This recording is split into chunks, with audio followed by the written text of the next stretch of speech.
এই শোনো না, আমাদের অন্ধবিশ্বাস চ্যানেলটি যারা এখনো সাবস্ক্রাইব করেননি প্লিজ সাবস্ক্রাইব করে দাও। আর অল্প কিছু সাবস্ক্রাইবার হলে 1,00,000 পরিবার হবে। সবাই প্লিজ সাবস্ক্রাইব এবং বেশি বেশি শেয়ার করে দাও প্লিজ।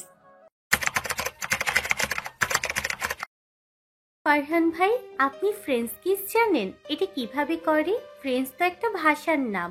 ওখানকার লোকদের কিস করলে বুঝি ফ্রেঞ্চ কিস হয়? তাহলে আমিও ফ্রেঞ্চ কিস করব। ষোড়শী কন্যা মিথিকে পেছন থেকে শক্ত করে চেপে ধরে ফারহান। একেবারে পিষে ফেলে নিজের বুকের সাথে। মিথি হাঁসফাঁস করছে, বুক ওঠানামা করছে। দ্রুত গতিতে কাঁপা কাঁপা কণ্ঠে বলল, ফারহান ভাই, কি করছেন? ছাড়ুন আমাকে। কেন ফ্রেঞ্চ কিস করবি বললি যে এখনই? সেটারই ট্রেনিং দিচ্ছি। কাছে না আসলে কি আর এসব করা যায় নাকি? তার জন্য আপনাকে আমার কাছে আসতে হবে কেন? আমি অন্য যে কাউকে করব, সে আমাকে শিখিয়ে দেবে ফ্রেঞ্চ কিস, কিন্তু আপনাকে না। মিথির বোকা বোকা কথা শুনে ফারহানের শুভ্র স্নিগ্ধ মুখশ্রীতে কাঠিন্য ফুটে ওঠে। হাতের বাঁধন হয়ে ওঠে শক্ত, ব্যথা পায় মিথি। কাঁদো কাঁদো কণ্ঠে কিছু বলার আগেই ফারহান দাঁত বসায় মিথির উন্মুক্ত কাঁধে। ব্যথায় কান্না করে দেয় মিথি। হুঁশ ফেরে ফারহানের। ব্যথায় লাল হয়ে যাওয়া জায়গায় পরপর ঠোঁট ছোঁয়ায় কয়েকবার। মোচড়ামুচড়ি করছে মিথি। এই দুই বাহুর বন্ধ তার কাছে জেলখানা লাগছে। ব্যথায় গুঙিয়ে বলে ওঠে, কষ্ট পাচ্ছি ফারহান ভাই, ছেড়ে দেন প্লিজ। আর কখনো আপনার রুমে আসবো না। রাগে চোল শক্ত হয়ে আসে ফারহানের। মিহির একের পর এক বোকা বোকা কথা যে তার রাগের তীব্রতায় রীতিমতো বাতাস দিয়ে উস্কানি দিচ্ছে তা কি সে জানে? জানলে কি এই স্পর্ধা দেখাতো? মিহিকে এক ঝটকায় বাহু থেকে উন্মুক্ত করে ধাক্কা দিয়ে রুমের বাইরে বের করে দেয় ফারহান। অতঃপর দরজা লক করে দেয় ভেতর থেকে। ফারহানের চাচাতো বোন লুবার বিয়ে আজ। মিথি লুবার বেস্ট ফ্রেন্ড মোহনার ছোট বোন। দুই বাড়ির জয়ের ছাদে আয়োজিত হয়েছে হলুদ অনুষ্ঠান। বাড়ির ছোট বড় সবাই মূলত সেখানেই ব্যস্ত। ছোটদের আমোদ আহ্লাদ আর বড়দের আয়োজনে মুখরিত বাড়িতে মিঠির চেনা মুখের সংখ্যা কম। মোহনা ব্যস্ত লুবাকে রেডি করাতে, সেই সাথে নিজেও রেডি হচ্ছে। ওই রুমে আপাতত তার যাওয়া নিষেধ। অগত্যা ছাদে সিঁড়ি দিয়ে নামার সময় শোনা সেই নিষিদ্ধ শব্দের অর্থ উদ্ধার করার উদ্দেশ্যে সে ছুটে যায় ফারহানের কাছে। কিন্তু ফারহানের এহেন ব্যবহারে কষ্ট পেয়েছে সে। আগে তো ব্যাপারটা সে বুঝিয়ে বলল না, আবার কেমন করে ব্যথা দিয়ে রুম থেকে বের করে দিল। ষোড়শী কন্যার অভিমানী মন মুহূর্তেই ফুলে ফেপে উঠল যেন। চোখের কোল থেকে গড়িয়ে পড়া অশ্রুকণাটুকু মুছে আবার ছুটে চলল সে ছাদের দিকে। কিছুটা ভিলা স্টাইলের দোতলা বাড়ি। দুই পাশ থেকে উঠে গেছে ছাদের সিঁড়ি। এক পাশে থাকে ফারহানের পরিবার আর অপর পাশে থাকে লুবারা। দুই বাড়ির মাঝের দূরত্ব হিসেবে রয়েছে একটা কমন গ্যারেজ, যা এক বিশাল বাড়িকে ভাগ করেছে দুই খণ্ডে। বাড়ির ভেতরে দিয়ে উঠে গেছে আরও একটা সিঁড়ি ছাদ পর্যন্ত। কিশোরী মন বরাবরই থাকে কৌতূহলে পূর্ণ। মিথিও তার ব্যতিক্রমী না। তাই তো ইচ্ছাকৃতভাবে ছাদে যাওয়ার রাস্তা হিসেবে বেছে নিল ফারহানের দিকের বাইরের সিঁড়িটা। কারণ কিছুক্ষণ আগে নিচে নামার সময় ঠিক এই জায়গা থেকে সে শুনেছিল নিষিদ্ধ সেই শব্দটার কথা। অবশ্য কথাটা যে নিষিদ্ধ এই বিষয়ে ধারণা তার নেই। মিহিকে রুম থেকে বের করে দিয়ে ফারহান দাঁড়িয়ে পড়ে দরজায়, পিঠ ঠেকিয়ে। বাসন্তী রঙের লেহেঙ্গার সাথে সবুজ রঙের অফ শোল্ডার ক্রপ টপ, ফর্সা ত্বকের সাথে সবুজ আর বাসন্তী রঙের কম্বিনেশনে মাথায় ঝিম ধরে যাওয়ার মতো পাগল করা মোহনীয় লাগছে মিঠিকে। এক পলক তাকিয়েই হুট করে সে মোহে আকৃষ্ট হয়ে পড়েছিল বিশ্বর্ধ যুবক ফারহান। ফলস্বরূপ এতদিনের লুকানো অনুভূতিরা উন্মুক্ত হয়ে ডানা ঝাপটেছে। জোরে জোরে নিঃশ্বাস নিয়ে নিজের রাগ নিয়ন্ত্রণ করার উদ্দেশ্যে চোখ বন্ধ করতেই ফারহানের আঁখিপটে ভেসে ওঠে মিহির ঠোঁট উল্টে জিজ্ঞাসু দৃষ্টিতে রুমে ঢোকা দৃশ্য। আবার ঝড় উঠে মুখে। অগত্যা ঝট করে চোখ খুলে ফিক করে হেসে ফেলে সে। ইদানিং পরিবার ও আত্মীয় স্বজন সকলের কাছে বেশ চর্চার বিষয় ফারহান। কিছুদিন আগেই নিউ ক্যাপ্টেন হিসেবে একটা মার্চেন্ট শিপে জয়েন করার অফার পেয়েছে সে। এই অফার লেটারটা বহু আকাঙ্ক্ষিত তার কাছে। ছোট থেকেই ক্যাপ্টেন হওয়ার স্বপ্ন দেখেছে সে। তবে এত তাড়াতাড়ি এত বড় সুযোগ তাকে হাতছানি দিয়ে ডাকবে এটা ভাবনাতীত ছিল। শুরু হয়েছে হলুদের অনুষ্ঠান। ছাদের ওপর ফুল দিয়ে সাজানো স্টেজে বসে আছে লুবা। বড়রা একে একে হলুদ ছুঁয়ে দিচ্ছে তাকে। ফারহান এক দৃষ্টিতে তাকিয়ে আছে সেদিকে, দৃষ্টি ঘোলাটে। আচমকা লুভার ডাক শুনে ধ্যানভঙ্গ হয় ফারহানের। বোকা বোকা দৃষ্টিতে লুবার দিকে তাকিয়ে এগিয়ে যায় স্টেজের দিকে। লুবা ঠোঁট টিপে হাসছে। এত দূরে দাঁড়িয়েছিলে কেন ভাইয়া? এখানে সব মেয়েদের মাঝে আনইজি লাগবে, তাই দূরে ছিলাম। শুধু কি এই কারণ, নাকি কাউকে চোখ দিয়ে গিলছিলে ওখানে দাঁড়িয়ে দাঁড়িয়ে? ধীর কণ্ঠে বলা লুভার কথায় ফারহান এক পলক তাকায় লুভার পাশে বসে থাকা কিশোরী মেয়েটার দিকে। একবারে লাইট হয়ে বসে আছে স্টেজে, বাচ্চাদের মতো খিলখিল করে হাসছে। মেয়েটিকে কাছ থেকে দেখে আবারও ঝড় উঠে তার বুকে। অগত্যা সেদিক থেকে চোখ ফিরিয়ে কপাল কুঁচকে খানিকটা রাগী ভঙ্গি করে বলে ওঠে, বিয়ে হচ্ছে বলে কি আমি তোর বড় ভাই এটা ভুলে গেলি? লজ্জা শরম বেঁচে খেয়ে ফেলেছিস মনে হয়। থাক থাক, ফালতু আমার ওপর রাগ দেখিয়ে লাভ নেই। তুমি যে মিহির দিকে কেমন কেমন করে তাকাও সব জানি আমি। 2 দিনের বাচ্চা একটা মেয়ে, ওর দিকে আবার আলাদা করে তাকানোর কি আছে? নর্মালি তাকাই। এটাকে এত বেশি বেশি করে বললে ঠ্যাং ভেঙে রেখে দেব। বিয়ে করে আর শ্বশুরবাড়ি যেতে হবে না তোকে। হয়েছে হয়েছে, যাও এবার আমাকে জলদি হলুদ লাগিয়ে দাও তো দেখি। ফারহান খানিকটা হলুদ লাগিয়ে লুবার গালে, অতঃপর স্টেজ থেকে নেমে সোজা চলে যায় ছাদের অপর পাশে। অনুষ্ঠানের হট্টগোল এদিকে নেই বললেই চলে। লোকজনের আনাগোনাও কম। বিভিন্ন সরঞ্জাম রাখা আছে এপাশের চিলে কোঠার ঘরে, তাই মাঝে মাঝে কিছু প্রয়োজনে আসা যাওয়া কাছের 2-1 জন। ফারহান ভাই, তোমার কিছু লাগবে? এদিকটা অন্ধকারাচ্ছন্ন প্রায়, তাই মোহনার উপস্থিতি টের পায়নি ফারহান। কণ্ঠ শুনে খানিকটা হকচকায়, অতঃপর বরাবরের ন্যায় গম্ভীর কণ্ঠে বলে ওঠে, হ্যাঁ, একটু শীত শীত লাগছে। নিচ থেকে একটা চাদর আনতে হতো। মিহি আশেপাশে আছে নাকি? ওকে নিয়ে আসতে বলতাম।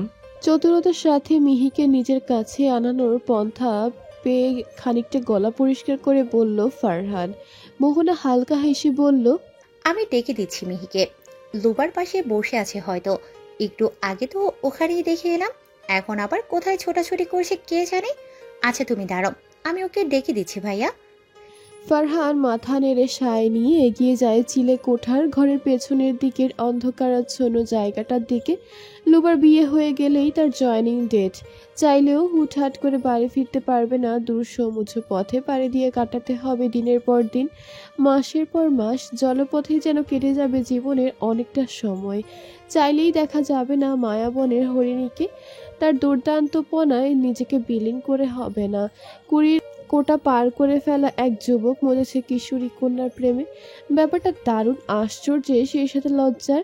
মিহি ফারহানের রুম থেকে বের করে আনে তার সবচেয়ে পছন্দের চাদরটা। এটা ফারহান একজন নৌযাত্রীর কাছ থেকে কিনেছিল। এই গল্প জানে সে। ছাদের কার্নিশ ঘেঁষে শূন্যে চেয়ে আছে ফারহান। মিহির কি হলো কে জানে।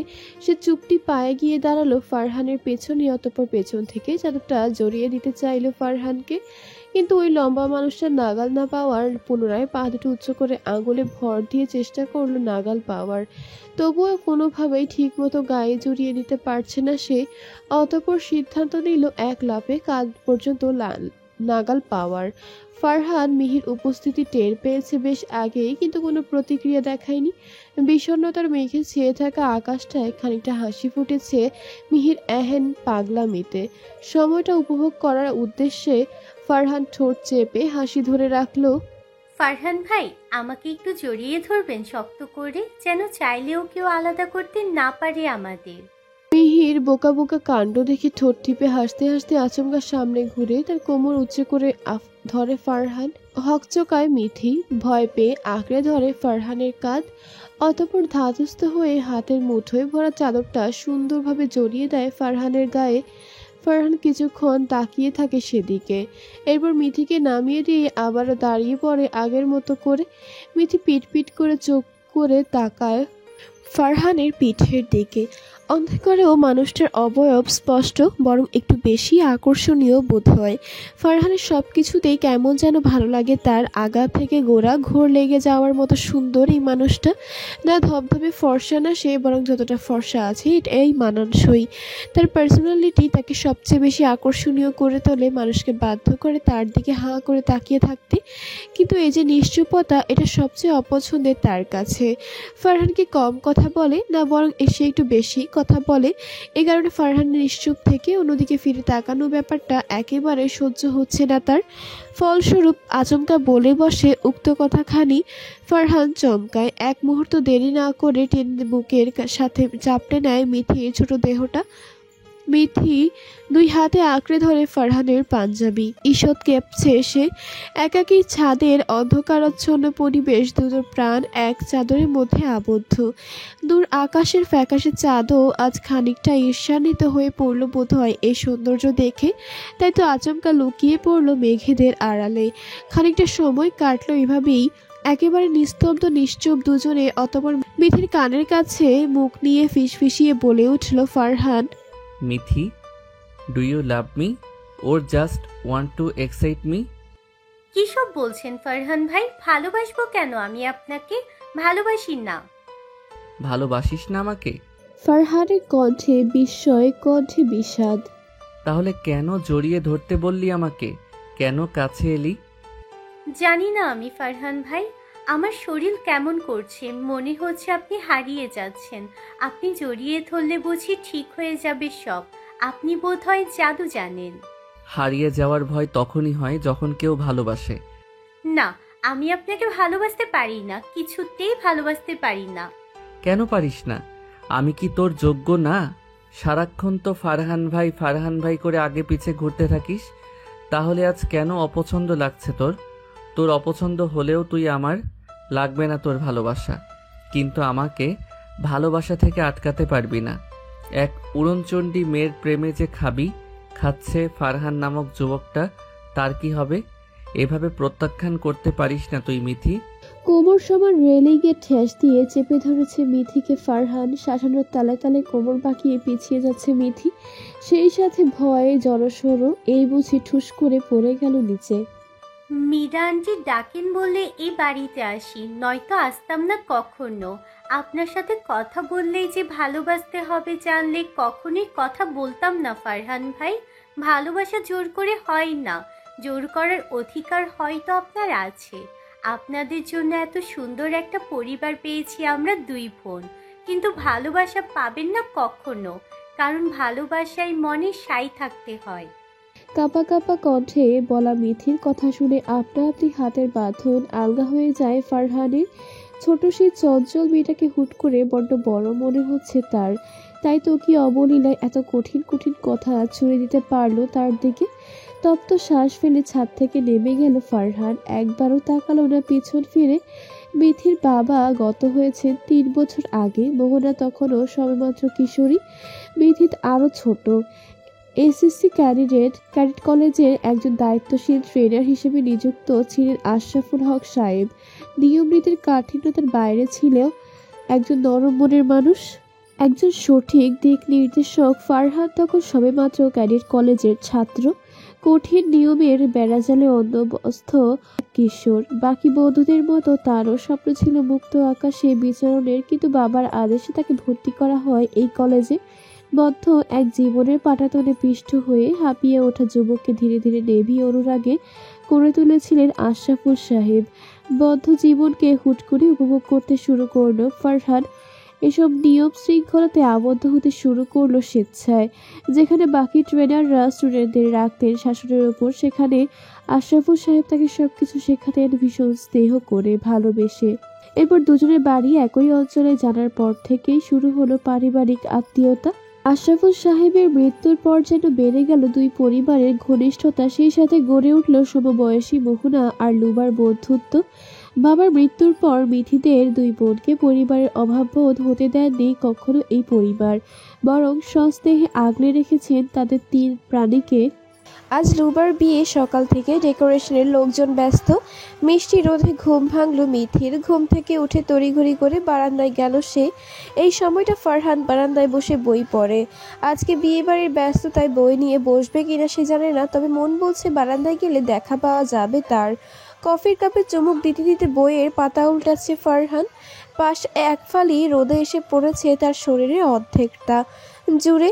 চিকচিক করছে নাক, গলা, কপালের সূক্ষ্ম ভাঁজ। দুটো বারান্দা পাশাপাশি হলেও বেশ খানিকটা দূরত্ব। ফারহানের হাতের বইটার নাম দেখতে পাচ্ছে না মিথি। অগত্যা উচ্চস্বরে ডেকে ওঠে ফারহানকে। ফারহান ভাই, নতুন উপন্যাসের বই এটা, আগে তো দেখিনি। ফারহান চোখ তুলে তাকালো পাশের বারান্দায় মিথিকে দেখার মতো সবে চেয়ার ছেড়ে উঠে ঢুকে পড়ল রুমে। গোল গোল চোখ করে বেকুবের মতো সেখানে দাঁড়িয়ে মিথি দেখতে লাগলো ফারহানের চলে যাওয়া। এরপর দুপুরের আগে পর্যন্ত বেশ কয়েকবার কথা বলার চেষ্টা করেছে সে ফারহানের সাথে, কিন্তু বরাবরের ন্যায় তাকে উপেক্ষা করে গেছে ফারহান। কালকে রাগের মাথায় কি যেন বলে গেছে সে নিজেও জানে না। রাগ হলে কি বলেছে, কি করছে সেসব খেয়াল আর কোনো কালেই থাকে না, কিন্তু এখন ফারহানের রাগ ভাঙাবে কিভাবে? বিয়ে বাড়ির সরগমে মত্ত সকলের মাঝে ফারহানের চোখ দুটো চঞ্চল, তারা যেন উন্মত্তের মতো খুঁজে বেড়াচ্ছে কাউকে। দৃঢ় সে দৃষ্টিতে শীতলতার আগমন ঘটবে একমাত্র তার আগমনে, কিন্তু কোথাও নেই সে মানবীর দেখা। নানান বাহানায় এদিক ওদিক খুঁজেও যখন মিথিকে পাওয়া হলো না, ফারহান বাধ্য হয়ে মোহনাকে ডাকলো। মিথি কোথায়? এই তো একটু আগে এদিকেই ছিল, আশেপাশেই হবে হয়তো কোথাও। কোনো দরকার ছিল ভাইয়া? আমাকে বলুন, আমি করে দিচ্ছি। আমার যা প্রয়োজন তা মিথি ছাড়া দুনিয়ার আর কোনো মেয়ে দিতে পারবে না। সকাল থেকে মেয়েটাকে উপেক্ষা করছি, সেজন্য রাগ করে কোথাও বসে আছে নাকি? কোথায় যে গেল মেয়েটা? পাগল করে ছাড়বে আমাকে এই মেয়ে। মাথা চুলকে বিড়বিড় করে বলা ফারহানের কথা শুনে ভ্রু কুঁচকে তাকালো মোহনা। অতঃপর চিন্তিত সুরে বলে উঠল, কোনো সমস্যা ভাইয়া? লোবাকে ডেকে দেবো কি? আরে না না, এমন কিছু না, তুমি যাও, আমি দেখছি। আর হ্যাঁ, মিথিকে দেখতে পেলে বলবে আমি ডেকেছি। দরকারি কিছু? মোহনা মাথা নেড়ে সম্মতি জানিয়ে চলে যেতেই ফারহান আরও এক দফা ব্যস্ত হয়ে পড়ে মিথিকে খুঁজতে। বাড়ির মধ্যে খুঁজতে খুঁজতে ছাদের দরজার কাছে আসতেই কারো চিৎকার শুনে আঁতকে ওঠে সে। অজানা আতঙ্কে কেঁপে ওঠে বুক। ছাদ থেকে কারোর চিৎকারের শব্দ পেয়ে এক মুহূর্ত অপচয় না করে সেদিকে এগিয়ে যায় ফারহান। সিঁড়ি দিয়ে ওঠার সময় আচমকা ধাক্কা খায় দৌড়ে হন্তদন্ত নেমে আসা মিথির দিকে।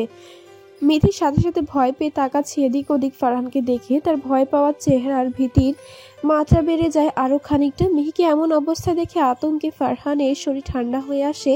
নিজেকে যথাসম্ভব শান্ত রেখে আলতো করে ডান হাতে রাখে মিথিলার গালে। অতঃপর আবেগী কণ্ঠে বলে ওঠে, তুমি ঠিক আছো? কি হয়েছে? লেগেছে কোথাও? ব্যথা পেয়েছো? ফারহানের চিন্তাগ্রস্ত কণ্ঠ শুনে অশ্রুসিক্ত মিথির দুই চোখ টুপ করে গাল বেয়ে গড়িয়ে পড়ে অশ্রু কণা অবলীলায়। কান্না না থামিয়ে মিথি বাম হাতে আঁকড়ে ধরে ফারহানের শার্টের কলার। এরপর ডান হাতে সামনে এগিয়ে আনে, হাত কেটে রক্ত বের হচ্ছে। ঘষা লেগে ছিলে গেছে বেশ কিছু অংশ। ইস, কিভাবে হলো এসব? পড়ে গেছো? না, রিধিতা আপু। ঝটপট জবাব মিথির। কতটুকু শ্রবণগোচর হতেই চোয়াল শক্ত হয়ে ওঠে ফারহানের। মিথির ওপর আবারও হাত তুলেছে রিদিতা, ভাবতেই সমস্ত রাগ পুঞ্জীভূত হয়ে জমা হলো যেন তার দুই চোয়ালে। মিথিকে পিছনে ফেলে আসে, আবারও সিঁড়ি বেয়ে এগিয়ে যায় ছাদের দিকে। রিদিতা সবেমাত্র নিচে যাওয়ার প্রস্তুতি নিচ্ছিল, আচমকা ফারহানকে মুখোমুখি দাঁড়াতে দেখে খুব একটা অবাক হয় না সে। আবার চোখ ঘুরিয়ে পেছনে ছাদের দরজার আড়ালে লুকিয়ে থাকা মিথিকে দেখে ফারহানের এহেন অগ্নিমূর্তি রূপে তার মুখোমুখি দাঁড়ানোর কারণও স্পষ্ট হয়ে ওঠে তার কাছে। ফারহান কিছু বলার আগেই হালকা হেসে রিদিতা বলে উঠছে, চিল ইয়ার, আমি কোনো মারধর করিনি এই মেয়ে, বরং ওকে নিচে নেমে যাওয়া পড়ে যাওয়া থেকে বাঁচিয়েছি। বিশ্বাস না হলে নিজেই জিজ্ঞেস করে নিস। ভ্রু কুচকে জিজ্ঞাসা দৃষ্টিতে ফারহান তাকায় মিথির দিকে। আচমকা থতমত খেয়ে যায় মিথি। খানিকটা সময় নিয়ে অসহায় দৃষ্টিতে তাকায় রিদিতার দিকে, তার মুখে হাসি। অতঃপর সম্মতি স্বরূপ মাথা নাড়ায় মিথি, যা দেখে হাসি চওড়াও হয়ে ওঠে রিদিতার। আই এম সরি রিদিতা, আসলে আগের বার। আরে বাদ দে সব ফর্মালিটি। আমি জানি তুই একটু বেশি পজিটিভ তোর কাছের মানুষদের নিয়ে, কিন্তু একটা কথা না বললেই নয়। সবাই সবকিছু ডিজার্ভ করে না, মাথায় রাখিস। কতটুকু বলে হৃদিতা নেমে যায় ছাদ থেকে। অসাধারণ ব্যক্তিত্বের অধিকারী এক মেয়ে হৃদিতা, এক কথায় অ্যাটম বোম। যেখানে যায় পরিবেশ বদলে ফেলে। নটিক্যাল সায়েন্স নিয়ে ডিপ্লোমা করার জন্য ভর্তির পর থেকে ধীরে ধীরে ফারহানের দূরত্ব বাড়তে থাকে পুরনো সব বন্ধু বান্ধবের সাথে। স্কুলের সেই সকল বন্ধুদের সাথে কাটানোর সময়, একসাথে আড্ডা, বিভিন্ন পাগলামিগুলো ভীষণভাবে মিস করতে শুরু করলো। তবে এসবের মাঝেই পড়াশোনাতেও খুব একটা খারাপ ছিল না সে। ভীষণ হাবাগোবা আনস্মার্ট ফারহান সহজে নতুন বন্ধু বানাতে পারতো না। যুগের সাথে পাল্লা দিয়ে বেড়ে ওঠা স্মার্ট, চোখে চোখ রেখে কথা বলা ছেলেদের সাথে এখানেই বেশি পার্থক্য ছিল ফারহানের। এখানে পড়ুয়া বেশিরভাগ স্টুডেন্টরা ছিল উচ্চবিত্ত পরিবার থেকে, আর তাদের মাঝে একমাত্র ফারহান মধ্যবিত্ত পরিবারের। বাবার টুকরো টুকরো করে জমানো স্বপ্নগুলোকে সত্যি করার লড়াইয়ে নেমেছে। কলেজ টপার হৃদিতার সঙ্গেও পরিচয় তার আকস্মিকভাবেই। হৃদিতা উচ্চবিত্ত পরিবারে হলেও তার চালচলনে অধ্যত্বে লেশমাত্র ছাপ ছিল না। ভাগ্যিস বাবার থেকে শো অফ করার গুণ আয়ত্ত করেনি, নয়তো কখনোই সাধারণের মাঝে অসাধারণ ব্যক্তিত্ব সম্পন্ন ফারহানের সাথে পরিচয় হতো না। আর না হতো তাদের মাঝে নিঃস্বার্থ বন্ধুত্বের রসায়ন। তবে শুধুই কি এই রসায়ন বন্ধুত্বের, নাকি লুকায়িত অমোঘ কোনো প্রণয় কাব্য? লোবার বিয়ের অনুষ্ঠানে বেশ সুষ্ঠুভাবেই সম্পন্ন হলেও বিপত্তি ঘটল সেদিন রাতে। হুট করে অফিসিয়াল মেইল চেক করতে গিয়ে ফারহানের চোখ পড়ে জরুরি একটা মেইলের উপর। আর্জেন্টলি ডেকে পাঠানো হয়েছে তাকে। আগামী পরশু বন্দর থেকে পণ্যবাহী জাহাজ ছাড়া হবে। এছাড়া বেশ কিছু ফর্মালিটি পূরণের কাজ রয়েছে সেখানে। তাই কালকের ফ্লাইটেই বের হয়ে যেতে হবে ফারহানকে। ফারিয়ার কানে ছেলের চলে যাওয়ার খবর পৌঁছানো মাত্রই বাড়িতে শুরু হলো আরও এক তুলকালাম কাণ্ড। উনি কোনোভাবেই যেতে দেবেন না ছেলেকে। কাল এভাবে হঠাৎ খবর দিয়ে ডেকে পাঠানোর জন্য ক্ষিপ্ত প্রায় কণ্ঠে বেশ কিছু কড়া কথাও শোনালেন কোম্পানির মালিককে। ফারহান মায়ের এহেন অভূতপূর্ব কাণ্ড দেখে প্রতিক্রিয়া দেখাতেও ভুলে গেছে যেন। এমতো অবস্থা বাইরে থেকে কিছু কাজ সেরে বাড়িতে ফিরলেন রায়হান সাহেব। বাইরে হালকা শীত হলেও বাড়ির ভেতরে বেশ গরম। সারাদিনে বিয়ে বাড়িতে দখল যাওয়ার ক্লান্ত শরীরটা থেকে চাদর খুলে সোফায় বসেছেন মাত্র। অতঃপর স্ত্রীর চিল্লাচিল্লি আর ছেলের টুকটাক কণ্ঠস্বর পেয়ে দৌড়ে দিলেন সেদিকে। ফারিয়া কোনো মতে ছেলেকে যেতে দেবেন না তো দেবেনই না। আর ফারহান তাকে নানাভাবে বোঝাতে ব্যস্ত। উক্ত কোম্পানির কন্ট্রাক্ট নিয়ে রুলস আর রেগুলেশনস আর কোনো ধার না ধরে ফারিয়া গো ধরে বসে আছেন। তার একটাই কথা, আজই বাড়ি থেকে তাদের আদরের এক সন্তান বিদায় নিয়েছে। এই সময় আর একজনকে কোনোভাবেই যেতে দেবেন না তিনি। সবটা শুনে রায়হান সাহেব ছেলের পক্ষ নিয়ে কথা বলতে গেলে বেঁধে গেল আরেক বিপত্তি। শুরু হলো স্বামী স্ত্রীর মধ্যে কথা কাটাকাটি। ফারহানের যাওয়া নিয়ে শুরু হওয়া বিবাদ গিয়ে পৌঁছালো রায়হান সাহেবের নানান ভুল ত্রুটিতে। দুজনের ঝগড়ার মাঝে ফারহান মাথায় হাত দিয়ে বসে পড়ল বেডে। একে একে হৃদিতা থেকে শুরু করে ওপাশের ঘরে থাকা লুবার মা লতিফা, মোহনা আরও মিথিও এসে উপস্থিত হলো ফারহানের রুমে। শীতের দিন হওয়ায় কথা কাটাকাটির শব্দ শোনা যাচ্ছিল ওপাশ অব্দি। ফলস্বরূপ মেয়ের বিদায়ের সুখে বিমর্ষ লতিফাও এসে পড়েছেন এখানে। হৃদিতা ধপাস করে এসে বসলো ফারহানের পাশে। অতঃপর ডান হাতে ফারহানের কাঁধে রেখে ভ্রু কুঁচকে ইশারায় জিজ্ঞেস করলো ঘটনা কি। ফারহান প্রথম থেকে শুরু করে এ পর্যন্ত ঘটে যাওয়া সব ঘটনা খুলে বলতেই ফারহানের মাথায় সজোরে থাপ্পড় দিল হৃদিতা। অতঃপর ক্ষিপ্ত কণ্ঠে বলে উঠল, তোর জন্য দুইজনের মাঝে ঝামেলা লেগে এখন সেই ঝামেলা আঙ্কেলকে পোহাতে হচ্ছে, আর তুই বসে বসে মজা নিচ্ছিস। আরে আমি মজা কই নিলাম, দুজনকে থামানোর চেষ্টা করে এখন ক্লান্ত হয়ে বসে পড়েছি। তুইও একটু চেষ্টা করে দেখ। ফারহানের সরল কণ্ঠ। হৃদিতা ফারহানের ঝাঁকড়া চুল ধরে এক টান দিয়ে উঠে গিয়ে টেবিল থেকে একটা বড় ফ্লাওয়ার বাস নিয়ে এসে ধরিয়ে দিল রায়হান সাহেবের হাতে। ঝগড়া থেমে গিয়ে দুজনেই অবাক দৃষ্টিতে তাকিয়ে রইল হৃদিতার দিকে। যেন হুট করে কোথা থেকে কি হয়ে গেল বুঝতে পারছেন না কেউই। ফারহান সাহেব ফ্লাওয়ার বাসটা না দিয়ে হাত গুটিয়ে নিল। হৃদিতা সেটা নিয়ে এবার ধরিয়ে দিতে যায় ফারিহার দিকে। তারও অবস্থা একই, চোখে মুখে অবাকত্বের রেশ। দুজনে যেভাবে ঝগড়া করছো মনে হচ্ছে একে অপরের প্রতি চরম বিরক্ত। তাই এক কাজ করো আঙ্কেল, তুমি এটা দিয়ে আন্টির মাথা ফাটিয়ে দাও। চাইলে 2-4 ঘা শরীরেও দিতে পারো, তাহলে আন্টি আর কখনো পরবর্তীতে ঝামেলা করার সাহস পাবে না তোমার সাথে। ফারিহার অবাকেতে রেশ এবার মাত্রা ছাড়িয়েছে, চোখ ছলো ছলো। হৃদিতাকে ভীষণ স্নেহ করেন তিনি, সেই সাথে মেয়ের মতো ভালোবাসেন, অথচ তার মুখে এমন কথা তাকে নিয়ে ভাবতেই কান্নারা ভিড় করে চোখের কোণে। অপরদিকে রায়হান সাহেব যেন বিদ্যুতের ন্যায় শক খেলেন কথাটা শুনে। তিনি গায়ে হাত তুলবেন, তাও ফারিয়ার। এও সম্ভব কখনো? প্রেমের বিয়ে না হলে বিয়ে নামক পবিত্র বন্ধনে আবদ্ধ হওয়ার পর থেকে শুরু হয়েছে তাদের প্রেম। জীবনের সবটুকু ভালোবাসা উগরে দিয়ে ভালোবাসেন তিনি স্ত্রীকে।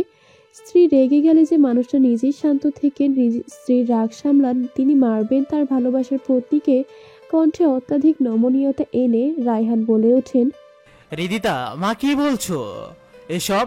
আমি ফারিয়াকে মারার আগে আমার এই হাত খসে পড়ুক, এমন দিন দেখার আগে আমার মৃত্যু হোক। আমার ঘরে একমাত্র জলজল করা জ্বলন্ত প্রদীপ সে। হৃদিতা হাসলো। ফারিয়া তাকালো রায়হান সাহেবের দিকে কৃতজ্ঞতা আর ভালোবাসার দৃষ্টিতে। অতঃপর হৃদিতা ঠিক একইভাবে ফারিয়ার কাছে গিয়ে একই প্রস্তাব করলো। এবারে চমকে তাকালো ফারিহা হৃদিতার দিকে, যেন হৃদিতার কোনো কথাই তার বোধগম্য হচ্ছে না। ছি ছি রিদিতা, এসব কি বলছো তুমি?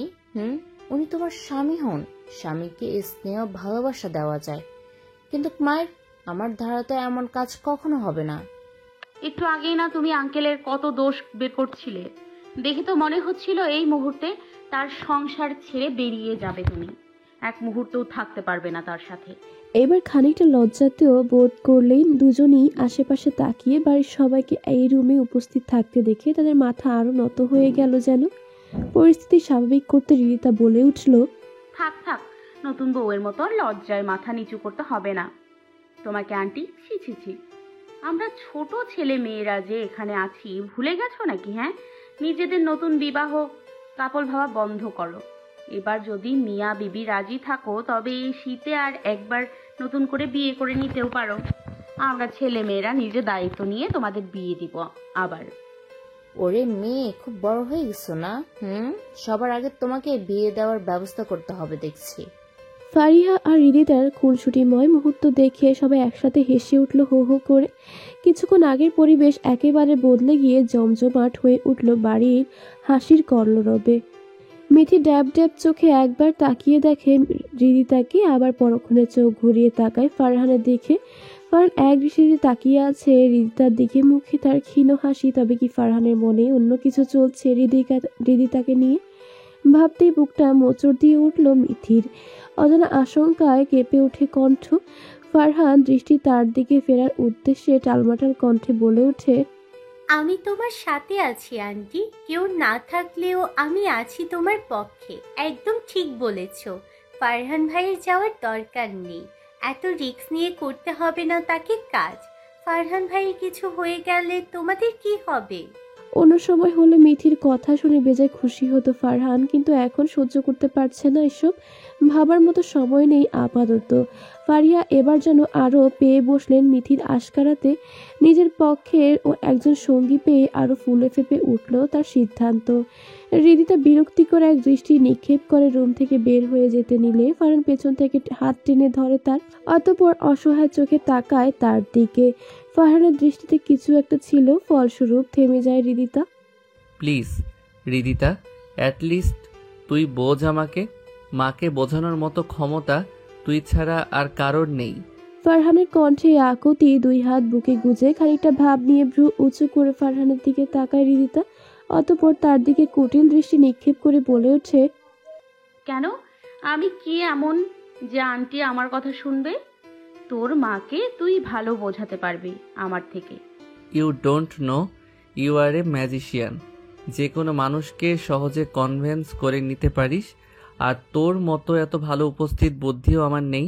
আমার সব প্রবলেমের সলিউশন তো তোর কাছেই থাকে। প্লিজ।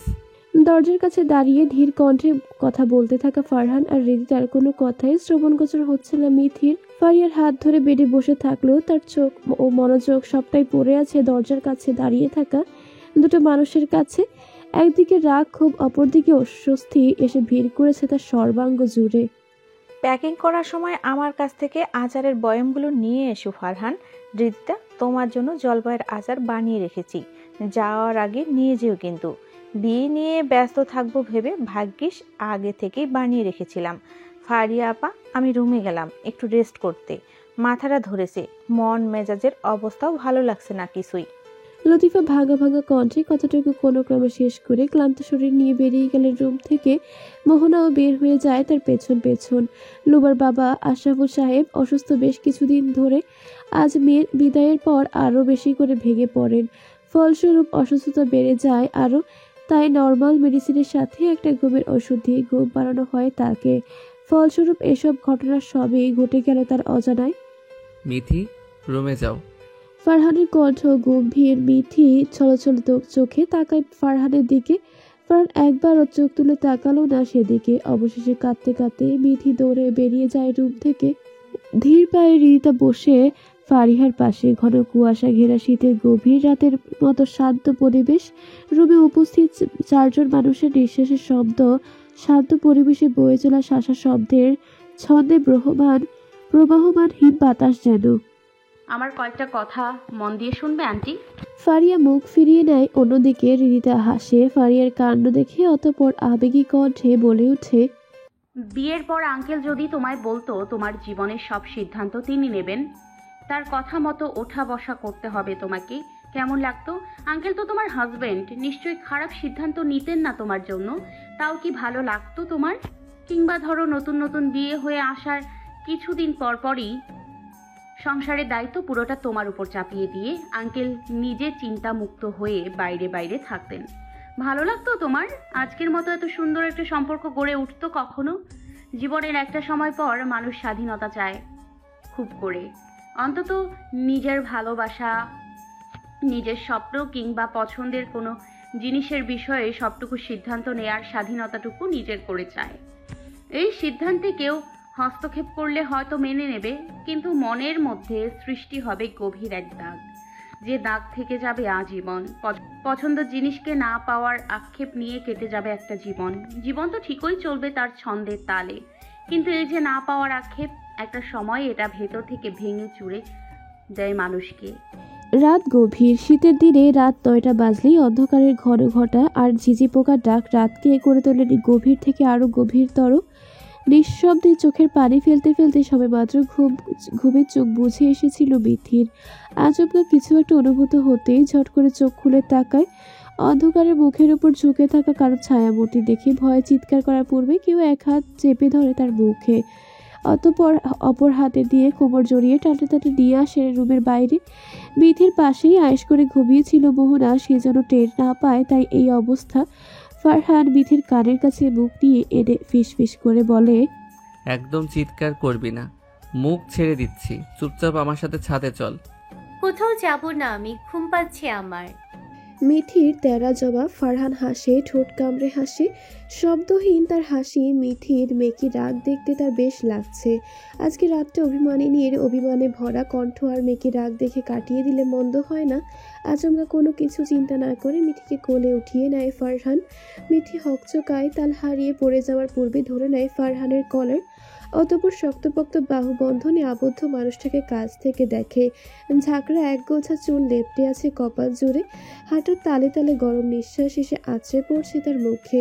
2 হাতে ফারহানের গলা আঁকড়ে আবেশে চোখ বন্ধ করে নেয় মিথি। বাইরে যেন কুয়াশা, তাই ছাদে না উঠে ছাদের সিঁড়িতে এসে মিথিকে কোল থেকে নামিয়ে দেয় ফারহান। লজ্জায় মিথি আড়ষ্ট হয়ে দাঁড়িয়ে থাকে দেওয়াল ঘেঁষে। কাল চলে যাচ্ছি আমি। কথাটুকুতে কি যেন ছিল। মিথি চোখ তুলে তাকায় ফারহানের দিকে। ছাদের দরজার ফাঁক দিয়ে ধেয়ে আসা চাঁদের আলোয় ফারহান টের পায় মিথির চোখ চক চিকচিক করছে। ফারহান সময় দেয় মিথিকে সামলে ওঠার, নিজে থেকে কিছু বলার, কিন্তু সময়ের প্রহর অতিবাহিত হলেও মিথির মুখে শব্দ দ্বারা ধরা দেয় না। ক্ষণে ক্ষণে নাক টানার শব্দ ভেসে আসছে। আচমকা ফারহান মিথিকে কাছে টেনে জড়িয়ে ধরে কোমর। ভালোবাসিস আমাকে? হুম। কথাটুকু শেষ করতেই মিথি অনুভব করে তার কোমরে ঠান্ডা একটা বস্তুর স্পর্শ। শিউরে উঠে মিথি, শীত দ্বারা বেয়ে শীতল রক্তের স্রোত বয়ে যাচ্ছে যেন। ফারহান আবারও বলে ওঠে, ভালোবাসিস আমাকে? হুম। এবার স্পর্শ হয় প্রগাঢ়। ফারহানের শীতল হাত ছুঁয়ে দেয় তার কোমর আরো গভীরভাবে। ফারহান ভাই ছাড়ুন আমাকে, আমি নিচে যাব, অস্থির লাগছে। হুশ, আজকে তোকে সত্যিটা বলতেই হবে। কিসের সত্যি? আমি ভালোবাসি না। তাহলে আমার চলে যাওয়ার খবরে তোর চোখে পানি কেন? এমন মরা কান্না কাঁদছিলি কেন?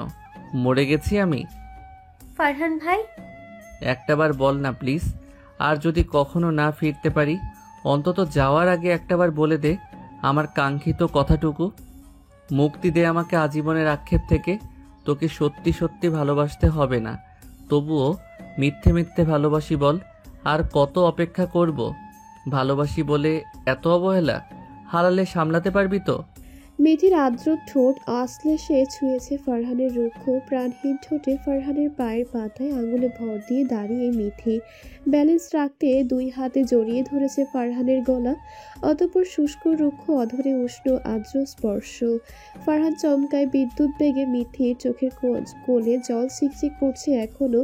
হুশ জ্ঞান হারিয়ে নিথর দেহ নিয়ে দাঁড়িয়ে আছে ফারহান। আচমকা বাজ পড়লে যেমন এক ঝলক ঝলসে ওঠে আলোক রশ্মি পেয়ে আলোকিত হয় প্রকৃতি, তেমনই অনাকাঙ্ক্ষিত এক বাজ পড়েছে এই ক্ষণে। ঝলসে যাওয়া অনুভূতি নিয়ে আলোকিত হয়েছে চারিপাশ। লজ্জায় কুকড়ে যাওয়া মিথি হাতের বাঁধন আলগা করে সরে আসতে চাইল। বাজ সাধল ফারহান। দুই হাতে কোমর জড়িয়ে মিথির পা সহ নিজের পা দুটোকে এগিয়ে নিয়ে গিয়ে দাঁড়ালো সিঁড়ির দেয়াল ঘেঁষে। অতঃপর মিথির পালিয়ে যাওয়ার রাস্তা বন্ধ করতেই দুই হাতে দেয়ালে বের দিয়ে ধরল তাকে। মেয়ে, আমাকে দুর্বল করতে এত কাছে আসার খুব কি দরকার ছিল? দুর্বলতা বাড়িয়ে জ্বালিয়ে পুড়িয়ে ঝলসে দেওয়ার এত ইচ্ছে? আর কত জ্বালাবে? প্রেমিক পুরুষ যে জ্বলে পুড়ে অঙ্গার। মিথির মুখে লজ্জা মিশ্রিত হাসি। প্রথমত ফারহানের তুমি ডাক, আবার এতটা কাছাকাছি এসে প্রেম নিবেদন। এর আগে কখনো এমন অনুভূতি হয়নি তার। প্রেম নিবেদন আগেও পেয়েছে, তবে আজ এতটা মধুর লাগছে কেন সবকিছু। লজ্জারা ভিড় করেছে গালের দুই পাশে। মস্তিষ্ক বলছে দূরে সরে যেতে, কিন্তু মন তো পাশূন্য নয়। অনুভূতির জোয়ারে ভাসতে ভাসতে মিথি মুখ লোকালো ফারহানের বুকে। অতঃপর বুকে থুতনি ঠেকিয়ে সরাসরি তাকালো ফারহানের চোখের দিকে। ফারহানের দুই দৃষ্টি তাতেই নিবদ্ধ। তৃপ্তি পেল মিথি। ঠোঁটের কোণে রহস্যময় হাসি তার। মনের মাঝে চলতে থাকলো প্রশান্তির উত্তাল ঢেউ। ফারহান তাকে ভালোবাসে, সে জিতে গেছে। রিতার দেওয়া বাজি জিতে গেছে সে। ফারহান পুরোদস্তর ভাবে তার বশীভূত। সিঁড়ির অন্ধকার পেরিয়ে সরে গেল এক ছায়ামূর্তি। শোনা গেল কারো ক্ষান্ত পদধ্বনি, অতৃপ্ত দীর্ঘশ্বাস। জাহাজের ডেকে খোলা আকাশের নিচে দাঁড়িয়ে আছে সুঠাম দেহি এক যুবক। তার দৃষ্টি তার ফেলে আসা বন্দরের দিকে। জাহাজ বন্দর ছেড়ে বেরিয়ে আসছে প্রায় ঘন্টা দুয়েক আগে। চারদিকে থই থই নীল জল, পেছনে ফেলে আসা বন্দর আর উপত্যকা এলাকা দেখা যাচ্ছে এখনো খানিকটা যেন দূরের এক রেখা নেই। তিন দিকের নীলচে জলের সাথে আকাশের নীলিমা মিশে একাকার। শুধু একদিকের খানিকটা সবুজ ভাব। অল্পক্ষণের মধ্যে জাহাজ চলে যাবে আরো দূরে, হারিয়ে যাবে সবুজ। সমুদ্রের উত্তর ঢেউয়ের মাঝে হবে তাদের বসত বাড়ি। হাজারো ঝড় ঝঞ্ঝা তুফান পেরিয়ে এখনো লৌহ টুকরার ন্যায় জাহাজটা ভেসে বেড়াবে সমুদ্রের বুকে। দবদবে সাদা ইউনিফর্ম পরিহিত ক্যাপ্টেন ফারহানের সমুদ্রের দ্বিতীয় দিন আজ। কাল রাতে ঘুম হয়নি তার ঠিক মতো। নিজের রুমের নরম বিছানায় অভ্যস্ত ফারহান। নতুন বিছানায় নতুন জায়গায় মানিয়ে নিতে সময় লাগে তার। সকাল সকাল সময় মতো ডিউটিতে জয়েন করেছে সে। যেহেতু নতুন, তাই কোম্পানি থেকে সিনিয়র একজন ক্যাপ্টেনও পাঠানো হয়েছে জাহাজের সাথে, যাতে মাঝ সমুদ্রে কোনো রূপ ঝামেলা না পড়তে হয় জাহাজকে। যেই না মৌচাক বিদায় নিল, অমনি মৌমাছির যাবো রব। ব্যাপার কি? মিথি বাড়ি ফিরে যাচ্ছে আজ। রিতার পিঞ্চ মারা কথা শুনে কপাল কুঁচকে তাকায় মিথি। ছোট ছোট চোখে বাঁকা দৃষ্টিতে এক পলক সেদিকে তাকিয়ে আবারও ব্যস্ত হয়ে পড়ে নিজের কাজে। রীতি তার রাগ বেসামাল পর্যায়ে গিয়ে পৌঁছায়। এটুকু একটা মেয়ে তাদের জীবনে এসে একের পর এক সবকিছু তছনছ করে যাচ্ছে। তার থেকে কেড়ে নিয়েছে ফারহানকে। ব্যক্তিত্বে ঠাসা ফারহানের রূপ বদলে ক্রমে হয়ে উঠেছে নরম সরল প্রকৃতির। তিল তিল করে নিজের হাতে গড়ে তুলেছে সে ফারহানকে। গড়েছে এমন এক মানব যার দিকে তাকিয়ে থাকলে নেশা লেগে যায়, যাকে পাওয়ার আকাঙ্ক্ষা প্রতিটা নারীর। অথচ মিথি নামক এক কালবৈশাখী ঝড় মুহূর্তে লণ্ডভণ্ড করে দিচ্ছে সব। হৃদিতা কিছুতেই মেনে নেবে না ফারহানের এরূপ অধপতন। সব দিক থেকে পারফেক্ট হিসেবে দেখতে চায় সে ফারহানকে। তার এই ভাবনা যদি দোষের হয়, তবে সেই দোষ করতে সে প্রস্তুত। মাথা পেতে নেবে সব দোষ, অন্যায়ের ভার। মিথির দুই বাহু শক্ত করে ধরে আঁকড়ে ধরে রিদিতা। অতঃপর কড়া কণ্ঠে শাসানোর সুরে বলে ওঠে, ফারহানের থেকে দূরে থাকবে, না হলে আমি কি করতে পারি ধারণা নেই তোমার। হৃদিতার রোশানলে দীপ্ত আঁখি দেখে একটুও ভয় পেল না মিথি, বরং এক হাতে ঝটকা দিয়ে সরিয়ে দিল হৃদিতার আঁকড়ে ধরা হাত দুটো। অতঃপর সরাসরি হৃদিতার চোখে চোখ রেখে বলল, আমি শর্ত জিতে গেছি। ফারহান ভাই এখন আমি বলতে অন্ধ। কি যেন বলেছিলেন আপনি? ফারহান ভাই তুখোর ব্যক্তি সম্পন্ন মানুষ, আমার মতো মেয়েকে পাত্তা দেবে না কখনো। আমি তার যোগ্য না। আমি ঘুমিয়ে ঘুমিয়ে তাকে পাওয়ার স্বপ্ন দেখছি, কিন্তু দেখুন আপনি জেগে জেগে আমাদের মিলন দেখছেন আর হেরে যাওয়ার স্বাদ নিচ্ছেন। মিথি, হৃদিতার কণ্ঠ তেজ, যা দেখে ডোন্ট কেয়ার একটা ভাব নিয়ে মিথি বলে, কাল সারা রাত ঘুমাতে পেরেছিলেন তো রিধিতা আপু? না মানে আমাদের এত ক্লোজ দেখে, ঠোঁটের সাথে ঠোঁট মিশে যেতে দেখে আপনার রাতের ঘুম উড়ে যায়নি তো? তার মানে তুমি জানতে আমি ছিলাম এখানে? অবশ্যই জানতাম বলেই তো আরো কাছে গিয়েছিলাম। আপনার হার আপনাকে অনুভব করাতে চেয়েছিলাম বেশি করে। তুমি ভুল করছো মিথি। মিথ্যার জাহাজ করে সেটাকে মাঝ দরিয়ায় নিয়ে যাওয়ার চেষ্টা করছো, অথচ তার কোনো ভিত নেই আর না আছে সহন ক্ষমতা। ডুবে যাওয়ার আগে সাবধান হও। ফারহান আমার কাছে বাজি রাখার মতো পাত্র না যে ওকে নিয়ে আমি বাজি খেলবো। শর্ত দিব তোমাকে, উন্নত করো নিজের রুচি। অবশ্য এগুলো তুমি বুঝবে না, কারণ তোমার মধ্যে রুচির বড্ড অভাব। আর ফারদার কখনো ফারহানকে নিয়ে এসব লেম শর্ত খেলতে আসবে না আমার কাছে। তাহলে আমি ভুলে যাব যে তুমি ফারহানের কেউ, আর আমার আসল রূপ সহ্য করার মতো ক্ষমতা তোমার মতো কুচকে মেয়ের নেই। হৃদিতার শেষের বাক্য তাচ্ছিল্যের সুর, কিন্তু মিথিও দমে যাওয়ার পাত্র না। কথায় আছে না, ছোট প্যাকেট বড়া ধামাকা। আপনি আমাকে চ্যালেঞ্জ ছুড়ে দিয়েছিলেন ফারহান কখনো আমার মতো মেয়েকে ভালোবাসবেন না, কিন্তু আপনি হেরে গেছেন। তাই এখন আমাদের মধ্যে ঢোকার চেষ্টা একদম করবেন না। ফারহানের থেকে দূরে চলে যান অনেক।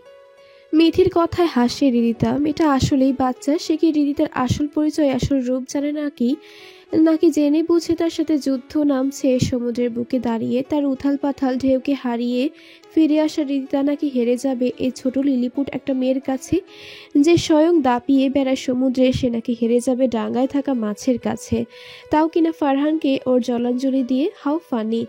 বিয়ের পর লুবা আজ বাড়িতে এসেছে, সাথে তার হাজবেন্ড। কয়েকদিনের ব্যবধানে বাড়ি খানিকটা উৎসব মুখর। হৃদিতা, মিথি, মোহনা সহ বাড়ির সকলে মেতে উঠেছে নানান আয়োজনে। এমতো অবস্থায় ডিপার্টমেন্টে থেকে কল আসায় খানিকটা বিচলিত দেখা গেল হৃদিতাকে। ছুটিতে এসেছে মাত্র 1 মাস হয়েছে তার, আরও 3 মাস বাকি আছে ছুটির, অথচ তাকে কল করা হচ্ছে হেড অফ দ্য ডিপার্টমেন্ট থেকে, যেটা খুব ইমার্জেন্সি না হলে করা হয় না। ভিড় থেকে খানিকটা দূরে গিয়ে কল রিসিভ করলো হৃদিতা। বন্দর থেকে এক কার্গো জাহাজ ছাড়া 3 দিনের মাথায় ক্যাপ্টেন অসুস্থ হয়ে পড়েছেন গুরুতরভাবে। সাথে জুনিয়র ক্যাপ্টেন থাকলেও পরিস্থিতি যাতে মাঝ সমুদ্রে প্রতিকূলে না যায়, তাই ইমিডিয়েটলি তাকে জয়েন করতে হবে সেই জাহাজে সিনিয়র ক্যাপ্টেন হিসেবে। জরুরি তলব হওয়ায় হৃদিতা না করার সাহস পেল না। অগত্যা মেইলে কালকের ফ্লাইটের টিকিট পাঠানো হয় তাকে। কাছাকাছি 1 বছরে তার জন্য অপেক্ষা করবে জাহাজ। সম্ভ্রান্ত পরিবারে বাবার একমাত্র মেয়ে হৃদিতা। বাবা লেফটেন্যান্ট দিলাদ আর মা এলিনার কঠোর নিয়মানুবর্তিতায় বড় হওয়া। বাবা মায়ের অনুগত কন্যা। ছোটবেলায় মাকে পেল, বয়স যখন তার 12 দৈর্ঘ্যটায় তখন মাকে হারিয়ে ফেলে সে থেকে বাবার আরও বেশি আদরের আর চোখের মণি। টাকা পয়সার অভাব না হলেও ভালোবাসা, মায়ের স্নেহ এসবের বড্ড অভাব নিগুড়ভাবে ছুঁয়েছে তাকে। পেশার দরুন দিলাদ খুব কমই বাড়িতে সময় দিতেন, তাই হৃদিতার বেড়ে ওঠা হয় ন্যানির কাছে। বিদেশি এক সফরে গিয়ে দিলাদের পরিচয় হয় এলিনার সাথে। পরবর্তী প্রেম, অতঃপর বিয়ে করে নিয়ে আসেন দেশে। মায়ের অনেকখানি ছোঁয়া রয়েছে হৃদিতার মধ্যে। বাবার গায়ের রং শ্যামলা আর মায়ের মতো দুধের মতো ধবধবে সাদা। হৃদিতা যেন দুইয়ের সংমিশ্রণ। ইন্ডিয়ান শেড অনুযায়ী বেশ ফর্সা। তার ত্বকের রং, চুলগুলো পুরোপুরি কালো নয়, সামান্য ব্রাউন, কিংবা বলা যায় ডার্ক ব্রাউন। বাবার দৌলতে ছোট থেকেই নৌ বিষয়ে প্রশিক্ষণ নেওয়ার দরুন এক্সাম ক্লিয়ার করা, ক্যাপ্টেন হিসেবে জয়েন করা, সেই সাথে এত জলদি সাফল্য পেয়ে সিনিয়র ক্যাপ্টেন হয়ে যাওয়া, এ পুরো পথটাই অনেক সহজ হয়ে উঠেছে তার। অপরদিকে ফারহাদ স্বপ্ন পূরণের পথে ধাক্কা পেয়ে হোঁচট খেয়ে আবার উঠে দাঁড়িয়ে লড়াই করার গল্প বহন করে। রিতা ব্যাগ গোছাচ্ছে নিজের রুমে। ফারহানদের বাড়িতে একটা নির্দিষ্ট রুমে বরাদ্দ থাকে তার জন্য। ফারহানের সাথে পরিচয় যাওয়ার পর থেকে এই বাড়িতে টুকটাক যাতায়াত ছিল তার। পরবর্তীতে ক্রমে তা পরিণত হয় ওঠে মধুর এক সম্পর্কে। ফারিয়ার কন্যা রূপে আদর স্নেহ ভালোবাসা পেয়ে রিতা পেয়ে যায় তার দ্বিতীয় মমতাময়ী মাকে। বাবা বেশিরভাগ সময় বিভিন্ন মিশনে বাড়ির বাইরে থাকার দরুন ফারিয়ার আবদারে এই বাড়িতে যাতায়াত বাড়তে থাকে তার। পরে নিজের ক্যারিয়ারের ব্যস্ততার ফাঁকে বাড়ি ফিরলে এই বাড়িতে থাকতো ছুটির বেশিরভাগ সময়টা। একমাত্র দিলাত দেশে থাকলে তবে নিজের বাড়িতে যায় রিতা। ফারিয়ার ছলছল করা চোখ দেখে পার্কিং রেখে তাকে জড়িয়ে ধরে রিতা। ফারিহা ও আদরে হাত রাখেন তার মাথায়, চুম্বন আঁকেন গালে। দূর থেকে দেখলে বোঝা যায় যে তারা রক্তের সম্পর্কে কেউ না। পার্কিং শেষে আলমারি থেকে একটা চিঠির খাম বের করে রিতা। খামটা হাতে দিয়ে ক্রুর হাসে। চিঠিটা সে পেয়েছে ফারহানের লাগেজ থেকে। প্রয়োজনীয় কিছু জিনিস রাখতে গিয়ে খামটা লক্ষ্য করতেই রিতা বুঝে যায় এমন কাজ একমাত্র মিথিরই হতে পারে। তাই গোপনে সেটা সরিয়ে রাখে নিজের কাছে। বেশ কিছুক্ষণ ধরে ধরে রাখা লাল রঙের খামটাকে পর্যবেক্ষণ করলো সে। পড়বে কি পড়বে না দ্বিধান্বিত সে। অতঃপর কারো ব্যক্তিগত জিনিস অনুমতি ছাড়া পড়া উচিত না একথা ভেবে বন্ধ খাম সামনে চিঠিটা টুকরো টুকরো করে ছিঁড়ে ফেলে দেয় ডাস্টবিনে। সিনিয়র ক্যাপ্টেন হিসেবে রিদিতাকে দেখে বিস্ময়ে হতবাক ফারহান। রিদিতার অবস্থাও একই রকম। সে একবারের জন্য আজ করতে পারেনি এটা সেই কার্গো জাহাজ যেটা মাদ্রাজ বন্দর থেকে ছাড়া হয়েছিল কয়েকদিন আগে। সেই সাথে একরাশ অস্বস্তি এসে ভিড় করে তার সর্বাঙ্গে। সিনিয়র ক্যাপ্টেন হিসেবে বিভিন্ন সময়ে বিভিন্ন কাজের জন্য তার ইনস্ট্রাকশন দিতে হবে ফারহানকে, যেটা ভীষণ অস্বস্তির রিদিতার জন্য। ছোটখাটো ঢেউ ছাপিয়ে জাহাজ ভেসে চলেছে সমুদ্রের বুকে, যেদিকে চোখ যায় শুধু নীল আর নীল। রিদিতার ব্যক্তিগতভাবে পছন্দের রং নীল, তাই সমুদ্রের মাঝে জাহাজে থাকাকালীন জাহাজের ডেকে কাটায় সে বেশিরভাগ সময়। এমনকি বড় বড় ঢেউ আসলেও ডেকে দাঁড়িয়েই সে উপভোগ করে বিষয়টা। সময়টা সাজভেলা। সিনিয়র ক্যাপ্টেনের ডিউটি বলতে আসলে তেমন নির্দিষ্ট কোনো ধরা বাঁধার সময় নেই। খুব বেশি বিপদের মধ্যে না পড়লে তার তেমন কোনো নির্দিষ্ট কাজ নেই জাহাজে। ক্যাপ্টেনের ক্ষেত্রেও ধরা বাঁধা কোনো নির্দিষ্ট সময়সীমা না থাকলেও ডকুমেন্টারি কাজে কাটে বেশিরভাগ সময়। রিদে নক করে ঢোকে ফারহানের কেবিনে। ফারহান ব্যস্ত ছিল কিছু শিপমেন্ট সংক্রান্ত ডকুমেন্ট রেডি করতে। এমতো অবস্থায় আদুরে গলায় আবদার ছুড়ে দেয় রিদিতা। ফারহান চল দেখে যাই। এই সময়টা দারুণ লাগে বাইরের প্রকৃতি। এখন না, পেন্ডিং কাজ আছে কিছু, নাকচ করার কণ্ঠে বলে ফারহান। কখন সাবমিট করতে হবে? এই তো রাতের মধ্যে। ফারহানের কণ্ঠে ক্লান্তি। রিদিতা ফারহানের হাত থেকে কাগজগুলো নিয়ে ডেস্কে রাখে। অতঃপর চটজলদি ডেস্কটপ অফ করতে করতে বলে ওঠে, এসে আমি হেল্প করে দিব তোকে। এখন চল ডেকে যাই। ফারহান মুখে হাত চেপে কৌতুক করা কণ্ঠে বলে ওঠে, আরে বাপরে, সিনিয়র ক্যাপ্টেন আমার কাছে হেল্প করবেন, এ তো চরম সৌভাগ্য আমার। দেখ মজা নিবি না একদম। এসব সিনিয়র জুনিয়র করলে জাহাজ থেকে ফেলে দিব তোকে। আমাকে ফেলে দিলে তোর লস। ফারহানের সরল কণ্ঠ আটকে ওঠে রিদিতা। ফারহানকে কোনোভাবে টের পেয়ে গেল তার অনুভূতির কথা। সত্যিই তো ফারহানকে জাহাজ থেকে ফেলে দিলে সবচেয়ে বেশি লস তার। জীবনের সবচেয়ে বড় লস প্রজেক্ট। আচ্ছা, যদিও কখনো কেউ তার জীবনের সব টাকা পয়সা উদ্যত্ত পরিচয় সবকিছুর বিনিময়ে ফারহানকে তার করে দেয়, নিজের ভাবনার মাঝ হতে নিশ্চিত ফাঁপা দীর্ঘশ্বাসের অর্থ তার কাছে সমুদ্রের জলের মতো পরিষ্কার। ফারহান কখনো তার হবে না, অবশ্য এতে তার খুব একটা আফসোস নেই। ভালোবাসার মানুষকে পাওয়ার মধ্যে থাকে প্রাপ্তি। এই প্রাপ্তির স্বাদ পেয়েও আরো বেশি করে ভালোবাসা দিতে সবাই পারে, কিন্তু অপ্রাপ্তির মাঝেও ভালোবেসে যেতে পারে কতজন পারে নদীর এপারে শূন্য হাতে দাঁড়িয়ে থেকেও ওপারে অবস্থানরত কাঙ্ক্ষিত সে ভালোবাসার মানুষটার প্রাপ্তি দু চোখ ভরে দেখতে, তার সুখগুলোকে নিজের প্রাপ্তি মনে করে আজলায় পুষে রাখতে। যদি কেউ না পারে তবে সে পারবে। এমন দুঃসাহসিক অনেক কাজই তো করেছে জীবনে। নতুন রূপে আরও একটা সংঘর্ষ না হয় চলবে তার নিজের সাথে নিজের। প্রেস মিডিয়ায় ছেকে ধরবে তোকে। পেপারের ফ্রন্ট পেজে বড় বড় করে হেডলাইন করে লেখা থাকবে, সিনিয়র ক্যাপ্টেনের হাতে খুন জুনিয়র, নিষ্পাপ এক ক্যাপ্টেন, সারা জীবন জেলের ঘানি টানবি ক্যাপ্টেন ফারহানকে মেরে ফেলার অপরাধে। ফারহানের কথায় ধ্যানভঙ্গ হয় রিদিতার। অতঃপর রাগী চোখে ফারহানের দিকে তাকাতেই ফারহান ডোন্ট কেয়ার একটা ভাব নিয়ে বের হয়ে যায় রুম থেকে। রিদিতা হাসে ফারহানের যাওয়ার পানে তাকিয়ে, অতঃপর বের হয়ে যায় জাহাজের ডেকে যাওয়ার উদ্দেশ্যে। সমুদ্রের মাঝে জীবনের অপার এক সৌন্দর্য খুঁজে পাওয়া যায়। এখনকার আকাশ হয় গাঢ় নীল, জল হয় স্বচ্ছ, বাতাস হয় দূষণমুক্ত। সাজের বেলায় রক্তিম আকাশের লালিমা আলিঙ্গনে চুমে নেয় জলরাশি। চারপাশ হয়ে ওঠে রক্তিম দ্রুতগামী মুক্ত বাতাসের তোপে ঠায় দাঁড়িয়ে থাকা দায়। ফারহানের পরনে ধবধবে সাদা ইউনিফর্ম, কিন্তু রিদিতার সাধারণ পোশাক পরিহিতা। পরিবেশের এমন অপার মনোরম সৌন্দর্য ফারহানের আগে কখনো দেখেনি। বিমোহিত দৃষ্টি তার ঘুরে ঘুরে দেখছে চারপাশটা। আচমকা পকেট থেকে ফোন করে কাছে ডাকে রিদিতাকে। অতঃপর ফারহানের বাম পাশে এসে দাঁড়ায় সে। বিভিন্ন পোজে ছবি তুলতে তুলতে একসময় ফারহানের মাথা থেকে ক্যাপটা খুলে পরে নেয় নিজে।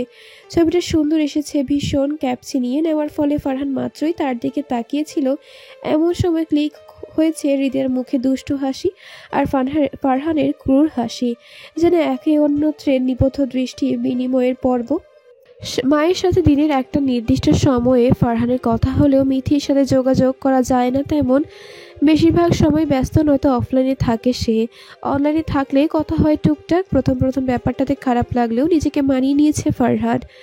দূরে আছে তাই হয়তো বেশি কথা বলে নিজের কিংবা তার কষ্ট বাড়াতে চাইছে না মিথি, এই কথা ভেবে সান্ত্বনা দেয় নিজেকে। জাহাজের দিনগুলো খুব একটা মন্দ যায় না হৃদিতার সঙ্গতে। হয়তো সে না থাকলে মিথির এহেন ব্যবহারে কষ্ট পেত ফারহান খানিকটা, কিন্তু এখন জীবন স্মুথ লাগে ভীষণ। হৃদিতার কাছে হেল্প করা, সিনিয়র ক্যাপ্টেন নয় বরং বন্ধুর মতো ট্রিট করা, বাকি টিমের সাথে কাজের ফাঁকে ফাঁকে আড্ডা জমিয়ে দেওয়া, কখনো কখনো জাহাজের সবাইকে হৃদয় নিজে হাতে রান্না করে খাওয়ানো, এসবের মাঝেই সময়ের পাল্লা ভারী হতে হতে ফুরিয়ে এলো প্রায় 3 মাস কেটে গেল অনায়াসে। ফারহান আর হৃদিতাকে নিয়ে শোধা চিন্তায় থাকা ফারিহা প্রতিদিন কথা বলেন দুজনের সাথে। জাহাজে ইন্টারনেট ব্যবস্থা খুব উন্নত না হওয়ায় খুব বেশি কথা হয় না তাদের, তবে নিয়মিতই হয়। এতে স্বস্তি পান ফারিহা। এমনই একদিন দুজনের কাছে ওখানকার নানান সৌন্দর্যের উপমা শুনে তিনিও দেখতে চান ছবি রূপে সবকিছু। ফারহান সুন্দর প্রকৃতির ছবির সাথে সাথে ভুলক্রমে পাঠিয়ে ফেলে তাদের একসাথে খুনসুটিময় মুহূর্তের কিছু ছবি। ফারিহার চোখ আটকে যায় একটা ছবিতে। সময় নিয়ে বড় বড় করে বারবার দেখেন সেটা সমুদ্রের নোনতা স্বচ্ছ নীলাভ জলের ওপর ভেসে যাচ্ছে জাহাজ। দূর হতে ভেসে আসছে ছোট বড় ঢেউয়ের পাহাড়। দিগন্তে রক্তবর্ণী সূর্য তার জ্বলন্ত তেজ শিথিল করতে ডুব দিয়েছে সমুদ্রে।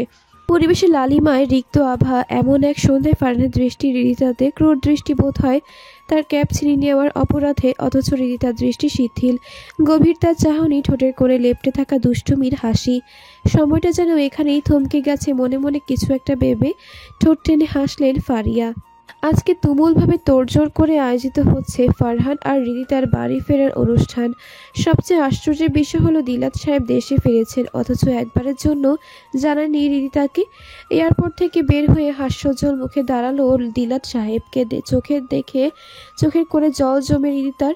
কতদিন পর দেখছে বাবাকে, প্রায় 6 মাসের বেশি সময় হবে। বাবা মেয়ের আদরে মুহূর্তে চলতে থাকলো গাড়ির পেছনের সিটে। বাবার সংস্পর্শে হৃদিতা হয়ে উঠল আদরে ছোট বাচ্চার ন্যায়। বাবার বুকে মাথা রেখে চোখ বন্ধ করে রাখলো পুরোটা রাস্তা। দিলাত সাহেবও মেয়েকে এতদিন পর কাছে পেয়ে আদরের স্পর্শে হাত বুলিয়ে দিচ্ছেন মাথায়। ফারহান ফ্রন্ট সিটে বাবার পাশে বসে আয়নায় দেখছে পুরোটা দৃশ্য। হৃদিতাকে এতটা আবেগপ্রুত হতে এর আগে কখনো দেখেনি সে। বাড়ির গেট দিয়ে গাড়ি ঢুকতেই অবাক্যের সীমানার প্রাচীর ভেঙে যায় ফারহান আর হৃদিতার। একে অন্যের মুখ চাওয়াচাই করে ক্রমে তারা বোঝার চেষ্টা করছে ঘটনা, অথচ তাদেরকে এক ভাবনায় ডুবিয়ে রেখে রায়হান সাহেব গাড়ি থেকে বের হয়ে চলে যান ভেতরে। দিলাত সাহেব ও সস্নেহী দুজনের মাথায় হাত রেখে গটগট করে জুতোর শব্দ তুলে ঢুকে পড়েন বাড়ির ভেতরে। পিছনে ফেলে রেখে যান দুজন মানুষকে যাদের আজ অবাক হওয়ার দিন। নতুন রূপে সেজে ওঠা বাড়ির পানে দৃষ্টি রেখে তারা ডুবে আছে ভাবনায়। পিনপত নীরবতা আচ্ছাদিত রুমের একপাশে মাথা নিচু করে দাঁড়িয়ে আছে হৃদিতা। চোখের কোল ঘেঁষে নির্গত এক ফোঁটা জল গড়িয়ে ঠেকলো থুতনিতে। অস্থিরতায় বুক কাঁপছে তার। আসার পর থেকে পাওয়া একের পর এক চমকে বিধ্বস্ত সে। আঘাতে আঘাতে জরা জীর্ণ। ছোট থেকে মন কাঁদলেও চোখের জল কম আসে তার, অথচ আজ তার আখিদয় অজান্তে অশ্রু সিক্ত। দূরে দূরে বুকে বাড়ির গেট পেরিয়ে ভেতরে প্রবেশ করলো ফারহান। চারপাশে পরিবেশ তার কাছে ঠিক লাগছে না। মনের মধ্যে গুঞ্জরিত আছে অশুভ সংকেত। ভয়ের জটলা পাকিয়েছে অনাকাঙ্ক্ষিত কোনো ঘটনার মুখোমুখি হতে। আচমকা কদম থেমে যায় তার। পিছনে ঘুরে তাকায় অবাক নয়নে চারদিকের অবস্থা বোঝার চেষ্টায় মত্ত হৃদিতার দিকে। তাকে দেখে বোঝা যাচ্ছে সেও ফারহানের মতোই ভুক্তভোগী। অতঃপর ত্রস্ত পায়ে বাড়ির ভেতরে প্রবেশ করতেই হাস্যজ্জ্বল কয়েক জোড়া মুখের দিকে তাকাতেই থমকে যায় দুজনেই। রিদিতার সাথে ফারহানের বিয়ে ব্যাপারটা জানা মাত্র কয়েক কদম পিছিয়ে যায় ফারহান। বিস্ময়কর চাহনিতে তাকায় রিদিতার সাথে। রিদিতা ঘটনার আকস্মিক বেকুব বনে আর চোখে তাকায় ফারহানের দিকে। লজ্জায় আড়ষ্টতে বেহাল দশা তার। তার নিশ্চুপ ভালোবাসা এভাবে রংধনু রূপে ফিরে আসবে এ ধারণা কোশমিন কালেও হয়ে ওঠেনি তার দ্বারা। নীরব নিভৃত্তে থাকা ভালোবাসা কি তবে এবার রং দেখাবে? ফারহান মেনে নেবে তার ভালোবাসা, গ্রহণ করবে তাকে সহধর্মিণীর রূপে। এরূপ জল্পনা কল্পনার মাঝে কেটে যায় প্রহর। ফারহান পায়ে গটগট শব্দ তুলে চলে যায় নিজের রুমে। ড্রয়িং রুমে উপস্থিত সকলের চোখে মুখে তখন চিন্তার ছাপ। ফারিয়া ছেলের পিছু দিতে যাবেন নাকি এ বিষয়ে দ্বিধান্বিত। তার অবস্থা দেখে এগিয়ে এলো রিদিতা। ইশারায় তাকে আশ্বস্ত করে এগিয়ে গেল ফারহানের পিছু পিছু। অপরদিকে ফারহানের রুমে ঢোকা মাত্রই হাতের কাছে পাওয়া ফুলদানি ছুঁড়ে মারল দেয়ালে। দেয়ালের সাথে বাড়ি লেগে তা পরিণত হলো কয়েকটা খণ্ডে। অতঃপর তা ছিটকে পড়ল এদিক ওদিক। হাতের লাগেজটাও ছুঁড়ে মারল বেডে। চিন্তাগ্রস্ত ফারহান পকেট থেকে ফোন বের করে কল করে মিঠিকে। পরপর 5 বার কল করার পর অবশেষে তার কল রিসিভ করে মিঠি। স্বস্তির নিঃশ্বাস ফেলে ফারহান। কতগুলো দিন পর মিঠির সাথে কথা বলছে। কণ্ঠ তার কম্পয়মান। ফারহান কিছু একটা বলতে দিবে তার আগেই অপর পাশ থেকে ভেসে আসে মিঠির বিরক্তি মাখা কণ্ঠ। বারবার এভাবে কল করছো কেন? আমি কি তোমার জন্য ফোন হাতে নিয়ে বসে থাকবো নাকি সব সময়? দেখতে যখন পাচ্ছ রিসিভ করছি না, তার মানে ব্যস্ত আছি।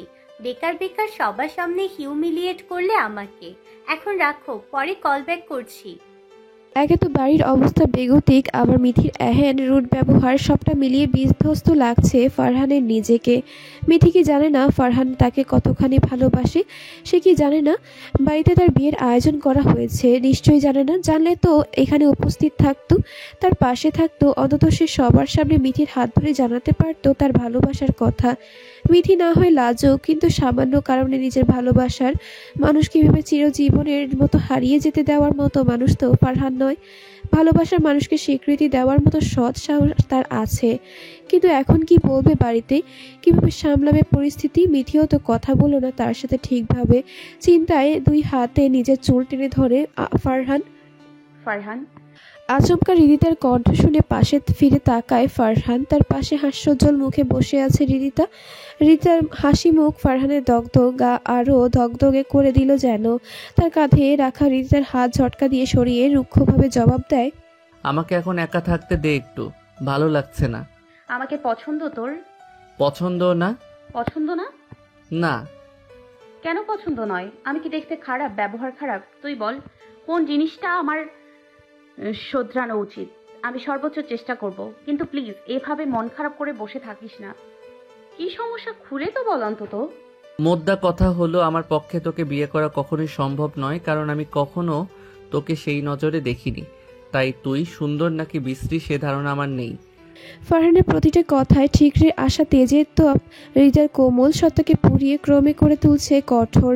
ধৈর্যের বাদ যেন ধস নামতে নামতে শূন্যের কোঠায়। অনুরাগের রোশানালে জ্বলন্ত চেহারা নিয়ে আচমকা রিদিতা চেপে ধরে ফারহানের কলার। 2 সত্তা একে অন্যের কাছাকাছি, মাঝ কয়েক ইঞ্চি দূরত্ব। রিদিতার চোখে জ্বলন্ত আগ্নেয়গিরি যেন। এতটা কাছে থাকলে আমাকে খেয়াল করবি তো?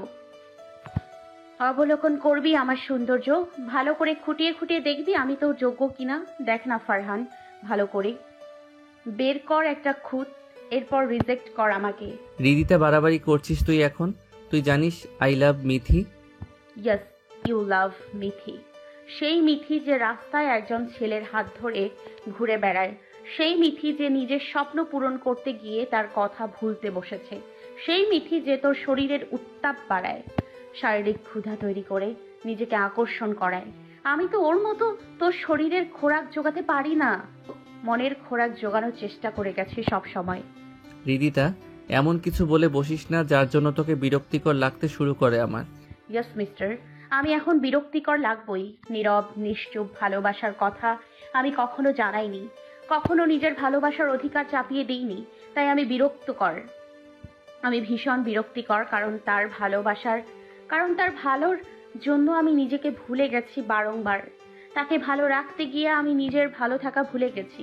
তার সুখ কিনে দিতে গিয়ে কুড়িয়েছি হাজারো অশ্রু, মন খারাপের সন্ধ্যা, বাঁধ ভাঙা যন্ত্রণার রাত। আমি ভীষণ খারাপ, কারণ আমি ভালোবাসার মানুষকে জোর করে নিজের করে চাইনি, বরং তার ভালো থাকা চেয়ে গেছি। আমার আমিকে হারিয়ে তাকে গড়ে দিতে গিয়ে আমি বিরক্তিকর হয়েছি। আসলেই ফারহান, হৃদিতা ভীষণ বিরক্তিকর, ভীষণ স্বার্থপর, প্রচুর খারাপ, একমাত্র তার ফারহানের জন্য। আমি কখনো তোর সামনে নিজের ভালোবাসা জাহির করিনি, বরং তোর কমফোর্ট জোনের গুরুত্ব দিয়েছি। কিন্তু মিথি তোর জন্য সঠিক চয়েস না। আমি আজও তোকে জোর করব না আমাকে বিয়ে করার জন্য বা ভালোবাসার জন্য। শুধু অনুরোধ করব, মিথিকে ভুলে যা তুই। আমাকে ভালোবাসতে হবে না তোকে, অন্তত নিজের জীবনের সবচেয়ে গুরুত্বপূর্ণ সিদ্ধান্ততে আমার খানিকটা মতামত নেই। ট্রাস্ট মি, তুই মানুষ চিনতে ভুল করিস বারবার। এক্স্যাক্টলি রিদিতা, আমি মানুষ চিনতে ভুল করি, যেমন তোকে চিনতে পারলাম না। আমি এতগুলো বছর ভেবে এসেছি তুই আমার বেস্ট ফ্রেন্ড, আমার জীবনের সবচেয়ে মূল্যবান রত্ন, যে সাথে থাকলে আমার সব সমস্যা সমাধান হয়ে যায়। পুরো দুনিয়া আমার বিপরীতে থাকলেও একজন অন্তত আমার পাশে আমার হাত ধরে দাঁড়িয়ে থাকবে। অথচ দেখ, জীবনের সবচেয়ে বড় আঘাতটা খুব যত্ন করে দিয়ে গেলি তুই। আমি কাউকে ভালোবাসি এটা জানার পরও কিভাবে আমাকে ভালোবাসার মতো রুচিবোধ হলো তোর? কেন নিজের অনুভূতিগুলোকে কবর দিলি না? ভালোবাসা অন্যায় না। আমি কখনো তোর কাছে ভালোবাসার দাবি করিনি, আর না করব। দাবি করেছিস। নিজের ভালোবাসার দাবি করতে গিয়ে মিথিকে ঠিক কোথায় নামিয়ে দিয়েছিস তোর ধারণাও নেই। একটা কথা মাথায় রাখিস, মিথি আমার পছন্দ, আমার ভালোবাসা, আমার সর্বস্ব। ওর দিকে ওঠা আঙুল আমি দুমড়ে মুষড়ে ভেঙে ফেলে দিতে আমি দ্বিতীয়বার ভাববো না।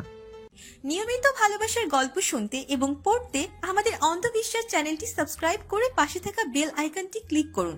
ধন্যবাদ সবাইকে।